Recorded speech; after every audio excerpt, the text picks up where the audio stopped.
Super dope episode today. I'm joined with Sultana Tafadar. I hope I pronounced your surname correctly. You have? Okay, brilliant. So my first question is to you. Mhm. Are you as scary and or as feared as I've heard you are? No. that's, very, that's a very straight answer. But I want to be. The fact that you're asking this question makes me want to be scary and feared. Why have I heard that you're feared or scared? Well, You have quite a formidable track record. I don't know who As you've been as speaking to. someone said, I'm not gonna say who told me, but I've heard that you kick ass when it comes to the courts. I do okay. Are you just being humble now? Is that what it is? I am. I've told I'm not very humble, so I'm trying to inject a little bit of No, but humility. I just, I I totally think kick ass. thank you. We need to move away from imposter Okay. syndrome. Imposter syndrome. I know. I always talk about this, and here I am. No, it was humility. I have to inject a little bit of humility.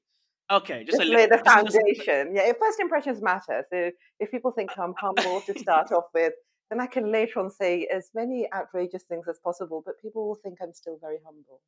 exactly. Yeah. Well, I am honored to have you on, and I know I've read your bio. I've read some of the cases. You have a formidable track record, and you are a dope role model. If I'm honest with you. But I want to ask, so you are, a barrister, he wears hijab. How have you kept your identity so strong in the line of work that you do? Good question. I think a lot of times people think you have to compromise. You can't be one and sort of you can't be all of those things and exist within the legal profession. And I don't think Yeah. that's necessarily true. You can still, I mean, for example, just to give some examples, I don't go to bars, pubs, I don't have anything to do with Yeah. alcohol.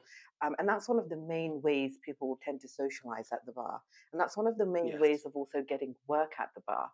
So if you're, is taking your solicitors out and schmoozing them in bars and pubs, or taking your clerks out. Clerks are people who work in chambers, so barristers' offices, Yes. and they get the work in from the solicitors, and then they sort of select who they give it to.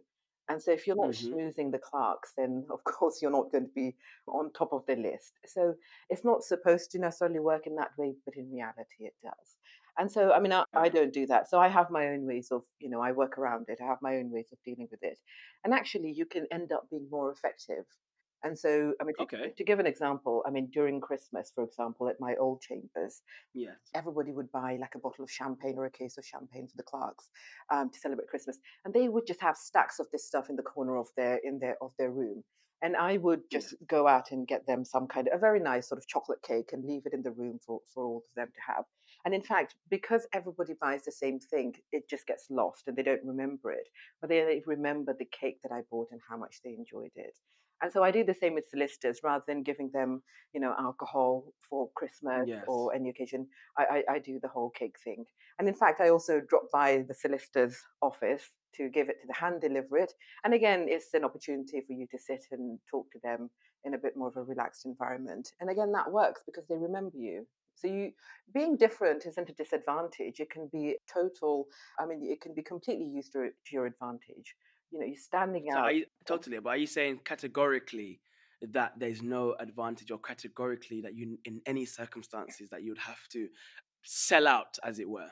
I don't think so. I can think of lots of Not, examples. notwithstanding all that we know about the system in the UK and its disadvantages to ethnic minorities. Yeah. Not really, no. I mean, much like Omran, I'm a criminal defense barrister, and so I guess my position, not that you're selling out if you're prosecuting, I hasten to add, before Howard calls me, but as a as a defense lawyer, I mean, we all go into it for pretty much the same reasons. You Why did you go into it? Okay, so I see myself, I'm female Muslim from a minority background. And I think, Yes. when you go through life, you have lots of experiences that relate to race, gender, and religion, discriminatory Yeah. behavior. And so I think most of us tend to develop a really strong sense of justice, a strong sense of fair play. And so we all, pretty much, when we go into the law, we have these ideas of wanting to fix things, of wanting to make sure that we're part of a system, or whether it is for that particular moment, it may be just for that particular moment, but we're doing something to advance the notions, these concepts of justice and fair play. And so that's what I see myself doing as a defense barrister, because a lot of the Okay. time the state has overwhelming power and resources to completely crush somebody. If they set out to destroy somebody, they can completely destroy somebody. And so I see my role as a barrister as acting as a buffer between the state and the person's individual rights. The blow, you ease the blow that your client feels or the defendant feels. You do what you can to get their voice heard, because Okay. your client may not be articulate or intelligent. And frankly, I mean, if you're not a doctor, you can't give a prescription. Likewise, if you're not well versed with the law, you can't really go into court and understand it and maneuver around it as a layperson. So you do need a barrister, and we're experienced Yeah. in that. We have the skills, and so that's what we do. We give our clients a voice, and we try Okay. So and that's ensure fairness. We try and ensure fairness, fair play, and all of those things. so that's why you went into the into the legal profession. That's why. I mean, before I came to the legal profession, before I started working as a barrister, I used to work for lots of different non-governmental organizations. And, Okay. we did lots of like research, we did lots of campaign work. But ultimately, I thought, unless I get into the courtroom, the law can be a tool for change. And unless I get in there, I don't know how much change I'm personally affecting. I'm part of a machinery, but I want to see more concrete results. I want to see immediate results. It's this, I guess, it's a sense of Okay. impatience. Yeah, Okay, well then back to my question, which you were answering. To I changed, I kind of went off track. The question of knowing that the system disadvantages ethnic minorities, particularly yeah. in the UK and across sectors, Mhm. across institutions, are you absolutely saying 100% there's no advantage at all to selling out, or no? And again, I feel like I'm saying selling out because that's how I perceive it. They might perceive it as, listen, I'm Why trying to do think of you just me and my see? family. Yeah, yeah. Why do you see my role as selling out? No, I don't think you're all selling out. Okay, I'm saying the archetype of that person who is an ethnic minority, who acts as a gatekeeper or acts as somebody who denies the experiences of the community in which they come from, but in order to get a position. no, the position is there to open the doors and to represent those from my community. My specialism for the last 7 years has been counterterrorism and national security work, and Yeah. I defend in those cases. So I'm not acting for the state; I act for the defendant. Yes, yes, yes, yes. Yeah. Of course. No, I'm not Mhm. saying you sell out. I'm saying why. I'm saying is there. I'm basically saying those that do so, in your experience of like you being amongst in the legal sector, being someone who's quite high up or someone who's quite respected. Do you feel like that's applicable across the board to people, or is it only a few people can keep their integrity in the legal profession? You have prosecutors and you have defense lawyers, Yeah. and everybody has a role to play within the system. And Yeah. as long as they're doing the best they can, and for example, if a prosecutor is fair, then you can't really say they're selling out. It's having a Okay. prosecutor that's fair. That's the most important part. But then you have prosecutors who are overzealous and they want to prosecute this person against all odds. It's they become so involved in it, and everybody has to do their job properly, but some just perhaps maybe take it really far. But then again, Yeah, of yeah, course. yeah, But there's several archetypes. Let's say the police, for example. It's yeah, no surprise if you were to ask many black boys their experience with particular black police officers. yeah, It's always much worse many times because there's almost this thing of like I have to prove myself to my colleagues in that profession. yeah, That black police officers have to prove themselves. They're not being too nice to people who look like them. yeah. So I'm saying that is the system designed in a way that if you have, I mean, what you're saying from what I'm gathering, that it's not designed in a way. It does allow for people to still be themselves and maintain who they are within the system. Is that what you're saying? I think so. I mean, it depends what people are. I mean, some come into it because they want to assist others. They have these sort of human rights perspective. Others come in because it's just a profession. It's just another job to do. And it doesn't Okay. matter who they represent. The politics doesn't matter. They're there to do a job. Okay. They can prosecute, they can defend, they can do any of it and all of it. And they can argue and fight just as hard, whichever side they're on. And there are some that don't really fight hard, whichever side they're on. You have prosecutors Okay. who fight really hard and don't, and you have defense lawyers that fight really hard and those that don't. And so it depends on the reason somebody came in. I mean, it's very difficult to, Mm, yeah, it's sort of on a case by case basis. And I guess the term sellout is quite subjective. I mean, I may perceive somebody, let's say certain politicians, for example, who are from our community, but they're not really Yes. representing us. And that may be deemed a sellout. But on the other hand, there are those who may be in power and are doing things to advance their communities. But in the legal system, we have something called a cab rank rule. So you can't really necessarily pick and choose your cases. What comes your way, just like a black cab, when you hail it and it stops. Likewise, if you're asked to do a case and you're available, then that's something you have to do. I mean, Okay. I've obviously never been asked to prosecute, but technically, a prosecutor can pick up the phone and ask me to prosecute a case. But obviously, Okay. I've built up my practice doing defense work. So I Okay. understand Okay. what you're Of course. saying, but it's the answer isn't really straightforward given the way the system is. And I may personally think that somebody's sold out because that they don't really care about who they're prosecuting and so forth. But others would argue, well, that's just the system. You're just a pawn in the system, and you just do what you have to do, and the other side does what they have to do, and ultimately it's for the jury to decide who wins.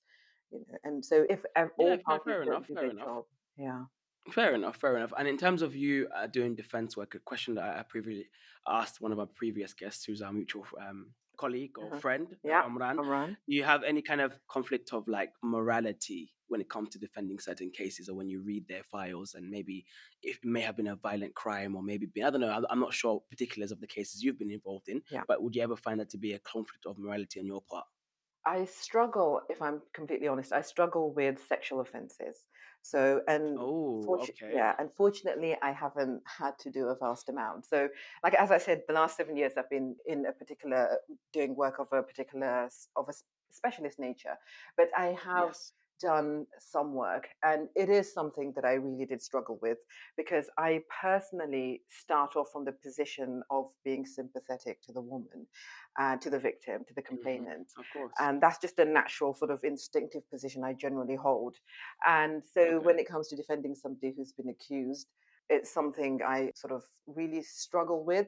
But then ultimately, you've kind of got to put that to one side, and because ultimately our role is to give a voice to those that we represent. But Ooh, what, how, sorry, we're gonna have to unpack that for me. yeah, Because I'm thinking, it's something you just said that your starting position is that one of sympathy to the woman, yeah. and not, but then you just put that to the side and say, I have to run a defense. And first of all, do you still run effective defenses for cases that you feel compromised in, Yeah. Okay. morally? So first of all, the starting point is, and this is the bit where I sort of have to grapple and I guess reorder things. So on the one hand, I have sympathy for the victim. On the other hand, every defendant has the right to a fair trial. So it's not. I'm not in a position, and no lawyer should ever sit there and judge a client. That's not our job. We effectively operate just like a surgeon. You operate on the body without make passing judgment on them. So you dispense with that.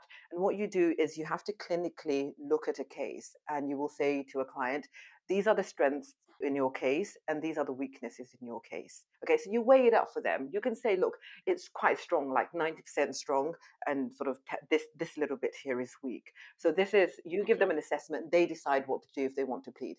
Sometimes a case, and this is why we shouldn't do it, sometimes a case can be on paper appear strong, but that doesn't mean that the client necessarily did it. It's a question of what evidence has been gathered, how it's been presented.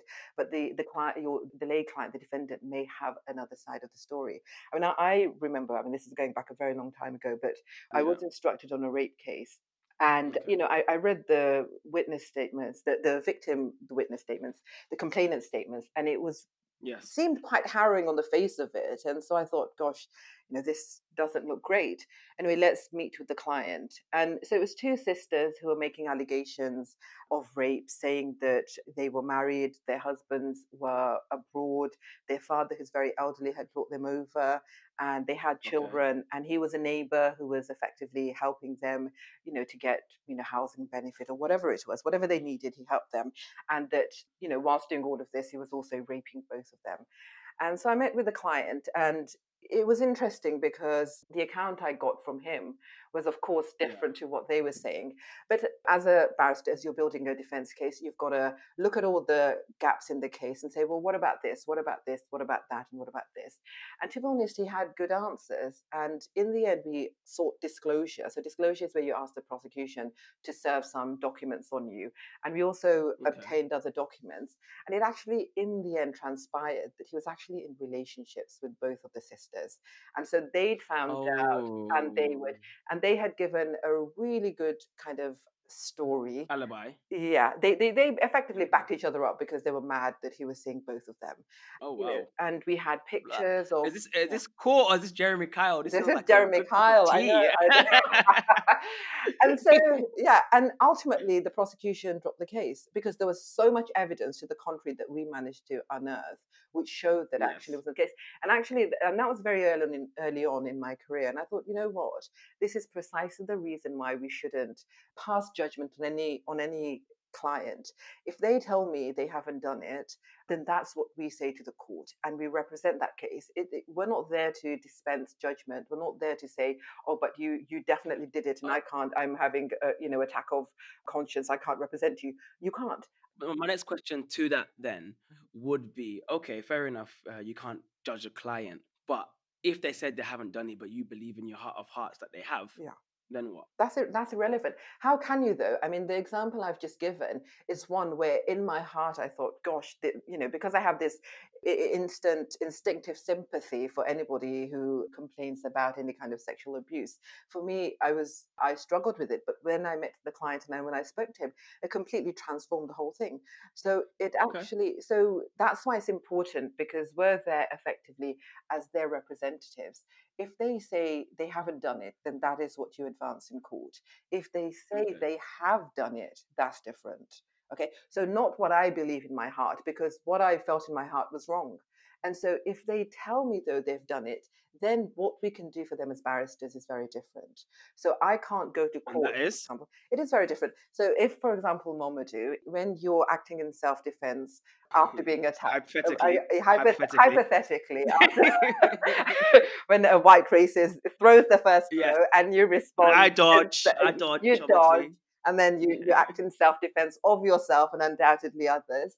If you told me actually that's not true and I threw the first punch, I can't then go into court and concoct a defense knowing, Okay, yes. do you see, if you've already told me. So what I would say to you is, Yes. Momadou, if that's the case, then you have a few options. You can plead guilty and take your Yep. sentence, or I can continue to represent you, but I can only go so far. So I can't say to the other person that, no, you threw the first blow and Momadou acted in self-defense. I can't do that as a lawyer. It's unethical.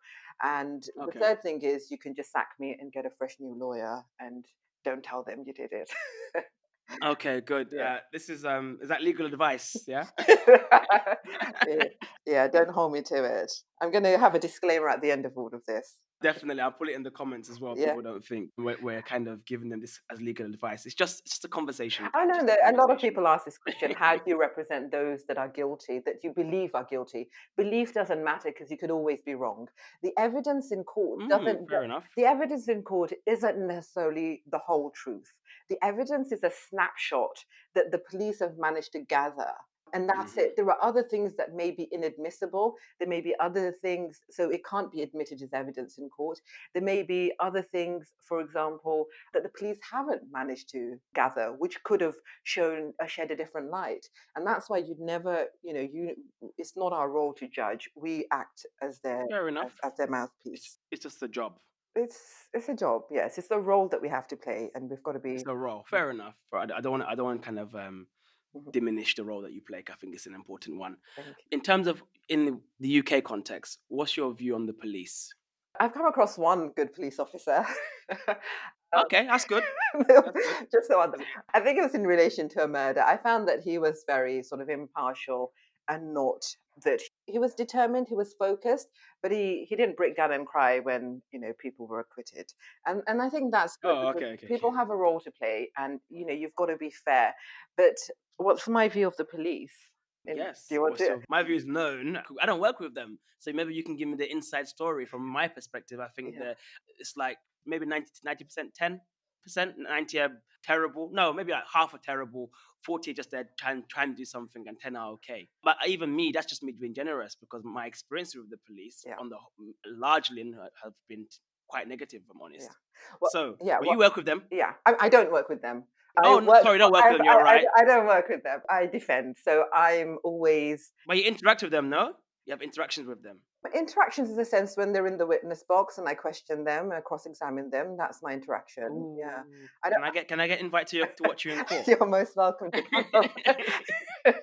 It's I cross-examine them, so I don't sort of have any dealings with them at all, other than when if they come to court, they sit behind the prosecutor. They're part of the prosecution team.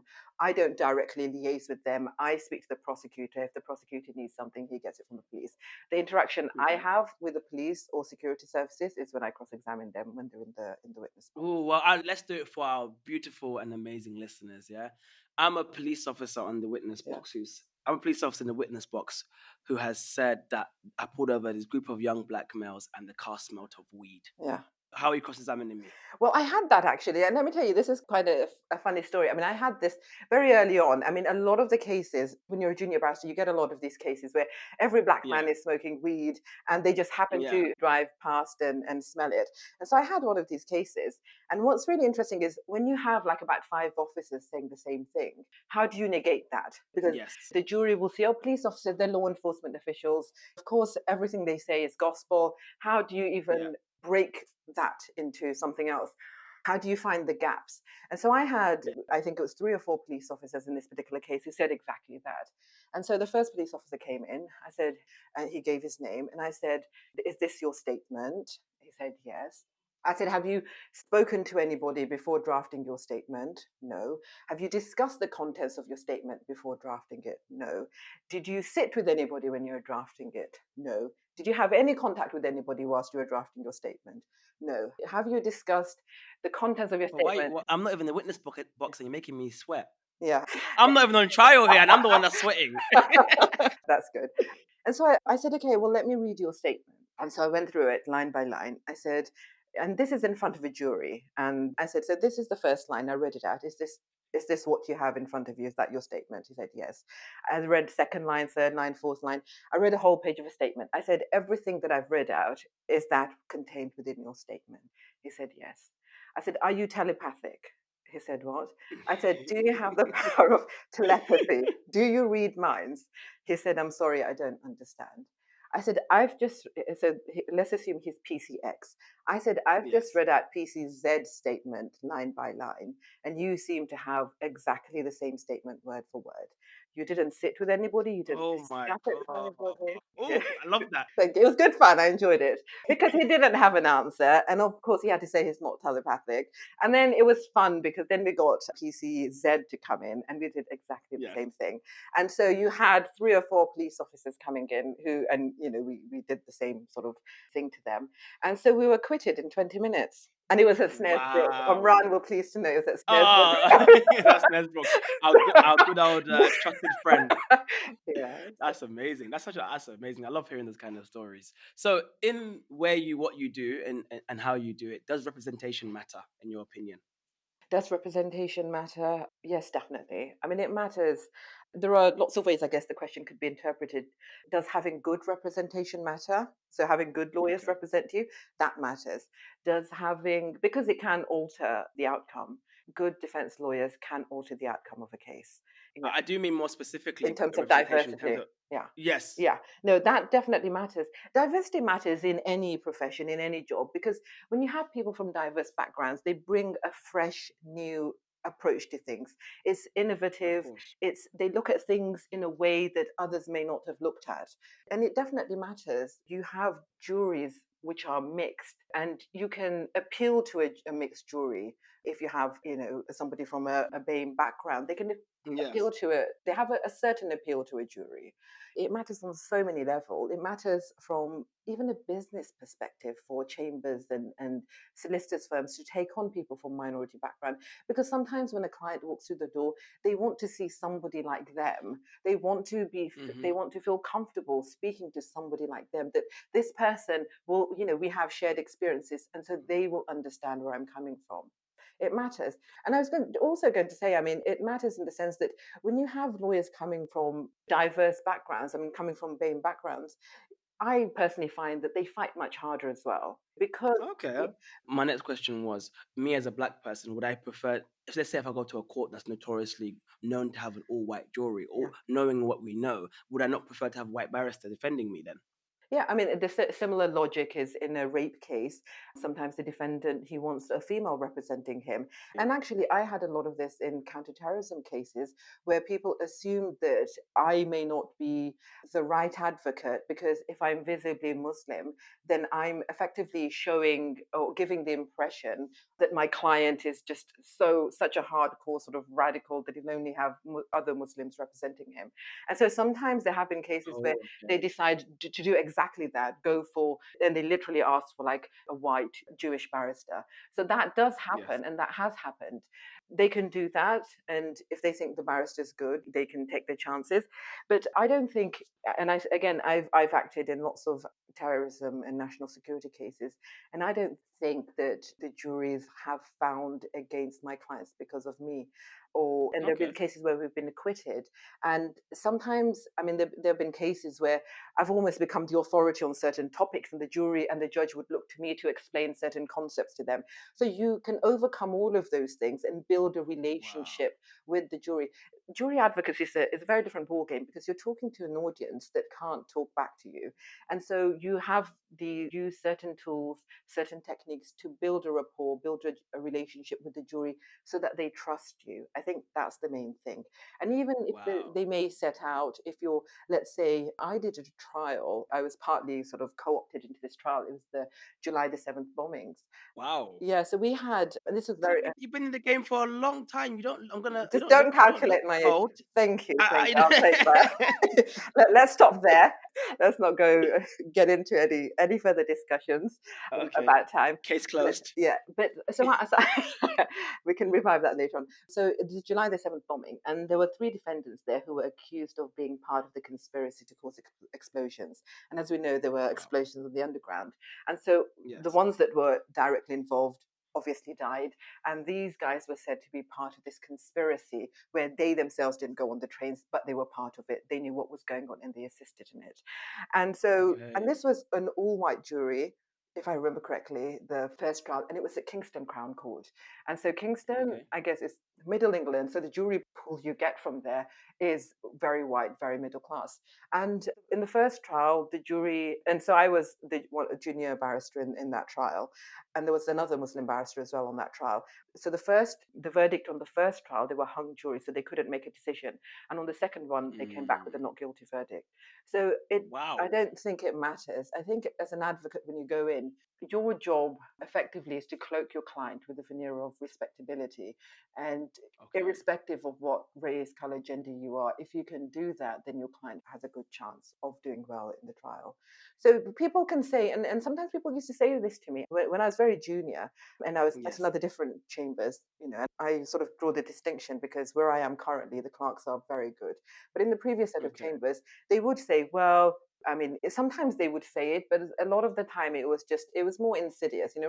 Racism, sexism, it's all insidious. You fully don't kind of Mm. can't, something's going on there, and it's not as tangible as it would be if you're walking down the street and somebody shouted out a racist slur. And so, my clerks would say, oh, well, this is an East End villain. Not sure if you'd get on with him. Then it was, oh, well, he's a young black gangbanger. I'm not sure you'd get on with him. And then they do it, well, Did you just say gangbanger? yes. At least you have some slang. You're not an op. You learn it on the job. And then I had it with terrorism cases. Well, they may not want you, and so it's not they may not want me. It's because my clerks didn't want me to push me for these cases, and also Okay. because it's this, whether it's unconscious bias or just blatant racism, whichever it is. I mean, that is why they didn't push me for certain cases. So it seemed like I fit into no category, but in fact, I've represented all of those categories, and all of my clients love me, and I always get good results for them. And I fight much harder than most other people because if they've appointed me as their representative, I like to Yes. speak. I make sure they're heard. Do you find your job quite tiring as a defense barrister, or you really do genuinely enjoy it? I do enjoy it. When you were young, I mean, the tiring aspect is when you're starting off and you're quite junior, you've got to do shorter trials, you've got to run around between courts. It's quite hard, it's quite tough. Okay. It's very hard doing, it's grueling. And when you're in the middle of a trial, you can't stop. It's not a 9 to 5, you clock off. You've got to prepare overnight, in the evening, whatever it is, on the weekends for your next day's work. So if you're cross-examining, you've got to prep for that. If you've got legal arguments, so you're constantly in the middle of a trial. It's just nonstop, and Okay. it can be quite grueling, and yeah, it can be quite tough. So, but I do I enjoy said, it. yeah, Karen. I say this with the most respect possible. I hope I never need your services. I always say it to my clients, I hope I never see you again in the nicest possible. Exactly. Exactly. Of course. Well, you're not just an amazing barrister. You are also you're into the fashion, aren't you? So I think that's where Like we you, hope we Mama, can do. Yeah. our paths can meet in that location. It seems. So what? Tell me, what's that about? We're kindred spirits when we do when it comes to fashion because of the work I do. And as you were saying, it can be quite stressful and quite hard hitting. And I found I was Yeah. spending a lot of time at Belmarsh High Security Prison seeing clients. That's where they Okay. put a lot of the terrorist suspects. And so I spent a lot of time there. And I thought, there's got to be a little bit more to life. I need some glamour in my life. So I set up a platform called Modest Fashion Festival. And we had a huge fashion show, which was sponsored by Bentley and Charlotte Tilbury. And it did Ooh. yeah, and it did really well. We had in terms of global coverage, we got 1.65 billion in terms of audience size. So yeah, it Oh kind of wow. spiraled into something quite huge. Yeah, but it was focused on Modest Fashion Festival. So we were saying that Modest Fashion Festival, and modest fashion is something that should become mainstream. And so Okay. we're an industry, Muslim women have X amount of spending power, and we occupy this percentage of the market. So it's about time designers paid attention and created dresses, couture dresses for us to perhaps be able to purchase. And so that was Okay. the message behind it. And we flew over Halima Aden for the show. So Halima's Oh the wow. first hijabi supermodel. And yeah, Okay. just fantastic. Wow. Okay. It's not. It really is nonstop for you, isn't it? It really, really is nonstop for you. What, non-stop I feel talk? like no, no, no, nonstop and working and nonstop being awesome. I'm just really, really, I'm like thankful to have you on. Really, Oh, I'm thank left in you. awe, and it's very rare I'm left in awe. If I'm honest with you, I'm like, all these people are just cogs in the system anyway. But I'm glad that the legal system in the UK has someone like you in there. Oh, So, thank you. That's very yeah, it's kind. very, very I'm happy. very honored to be on your platform. No, thank you for Especially having me. This, because it's called the Malcolm effect. I have to say, actually, I was more into Martin Luther King when I was younger, and I then made the transition to Malcolm. So I took, as we all do, as we all as we do, all do, we start off as we all do. calmer Yeah, and of then we course. get angrier. But No, of course, that is absolutely. misunderstood. I think he's very misunderstood by some Oh, people. Yeah, 100%. My first episode of this podcast, actually, when I tell my story, was that in school we were taught this, which I later discover and believe is a false dichotomy that, my MLK is the peaceful, loving guy, and yeah, Malcolm X was like the terrorist, yeah, like terrorist-like figure. But when you later on you realize that's not the case. They just had different approaches to solve the same issue. yeah, So, yeah, and again, there's many ways you can solve an issue, or many ways you can have approach an issue, isn't it? yeah, yeah. No, Definitely. absolutely, absolutely. But brilliant. This has been an amazing conversation, guys. You are listening to the Malcolm Effect with Mamadou. I will post Sultana's. Oh, maybe I won't actually. I don't know if it's confidential. I will speak off air about posting on social media and stuff. But yeah, this is the Malcolm Effect with Mamadou. Please like, comment, subscribe, whether you're listening to it on Apple Podcasts, Spotify, or YouTube. Drop a like, comment, subscribe. Put a rating there as well. Let's get my views up. Yeah, Take care until yeah, next time. get the ratings up, please. I need to outdo Howard and Run. Exactly. All right. Peace out, guys. Take care.